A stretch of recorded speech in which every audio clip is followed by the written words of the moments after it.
Hey there, I'm coming to you today with another episode, I guess you could say, of my life on reset. And today I'm going to talk about how I'm going to reset boundaries. Or for that matter, set boundaries.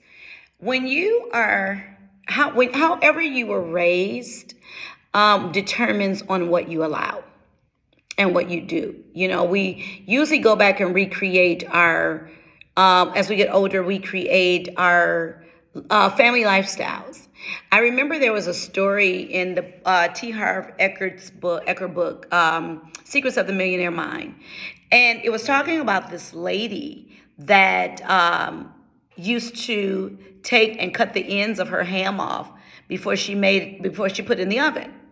And one day her child asked her, "Mom, why do you cut the ends of the ham off before you put them in the oven?" And she said, "Well, I don't know. I watched my mom do it." So she decided that she was going to ask her mom, "Mom, why do you cut the ends of the ham off when you when you get ready to put the ham in the oven?" The mom was like, "Well, my pan was too small, so I had to cut the ends of the ham off." So the daughter is thinking that it's something so significant, but it was just the pan was too small. How many things are we doing because we watched them in our family line? How many people were, you had relatives that, you've taught, especially in African American families, that, you keep your business in the house and, whatever goes on here stays here. And, you've got all these rules that keep you, whether you know it or not, in bondage. Because what happens is you can come up under some type of abuse, whether it's emotional or physical or verbal. You can come up under something, and because the rules say, don't you tell nobody, you don't feel free that you want to go to counseling. You don't want to talk to a friend. You don't want to talk to anybody. So what you do is you internalize all of that stuff, and you don't get the help you need because we recreate the patterns in our household. So sometimes we don't create good boundary patterns.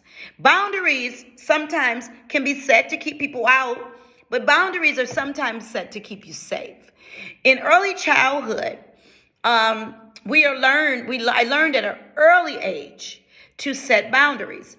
And how we set boundaries in an early childhood class, when you go into a classroom that's really early childhood, you're going to see a lot of shelving units.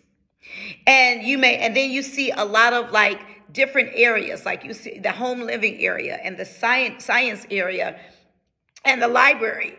You set boundaries to keep these areas in place and keep them separate. And most of the time you use a shelf or something of that nature to identify the fact this is the book area, this is the home living area, this is the science area. Keep everything in that place. But it also helps the children not be able to run all over the place. So at least if they have set boundaries, they know that everything is not on limits. I mean, you got some things that are just off limits. You just can't do it. So what happens in our lives, and I'm learning this, I was not a good boundary setter. As far as healthy boundaries being set, somebody could do something to me and it was causing trauma. And I didn't know how to respond appropriately to things that were done wrong. Years ago, I had a counselor ask me, had I ever broken up had a breakup? And I had to sit there. This is 20 years ago. I had to sit there and tell her that I had never broken up with a guy that I ever dated. And she was like, "Well, why is that?" Well, what happened? I said, "We just stopped talking." So she said, "So wait a minute. So you mean to tell me that you never broke up with anybody? So those people can just come in and out of your life when they want to, even though they were wronging you?" I said, "Well, yeah, I didn't know that I didn't know how to break up." She says, "You have abandonment issues." So when you have abandonment issues, you don't set boundaries. So what you do is you keep recreating the abandonment issue. So people keep coming in your life. You allow it. They do whatever they want to do. You just allow them to walk out, and then you allow them to walk back in if they want to. Absolutely. So absolutely not. So over the years, I started learning how to break up. I learned how to break up. I'm like, you know what? When this does not serve me anymore, when it not just not serving me, but when it's emotionally abusive, you're withholding from me. If it turns verbal, thank God it's never been physical. Thank God it's never really been verbal. But that emotional abuse, it goes in and it destroys you. So what happens is you're depriving me of feeling. I'm a feeler. You're depriving me of my feelings. So therefore, I got to keep just letting you do this? Absolutely not. And that's when I realized you need to put some boundaries in place. And what you do is stop. You are not a revolving door. Don't let people keep running in and out of your life. I did it with my schooling. I did it with my business. People can come in and out whenever they want to do. These are the rules. These are what have been set. If you cannot adhere to them, this is not going to work. Why don't we love ourselves enough? And it's not that we don't love ourselves enough. We just have never been taught to set boundaries the right way. It is a way to disconnect from relationships. It's okay. When you have been hurt, why do we feel that we cannot voice when we've been hurt? Why do we feel that if it's something that we need, that we sit there and throw out hints? Why can't we tell people what we need? With the fear sometimes of somebody abandoning us. But yet, people come in, they do whatever they want to do. And then when they show back up in your life, they come back into your life, they expect the royal treatment. Sometimes you're going to get the energy that you gave out. But what happens is boundaries are very important, very important. And we have to set them.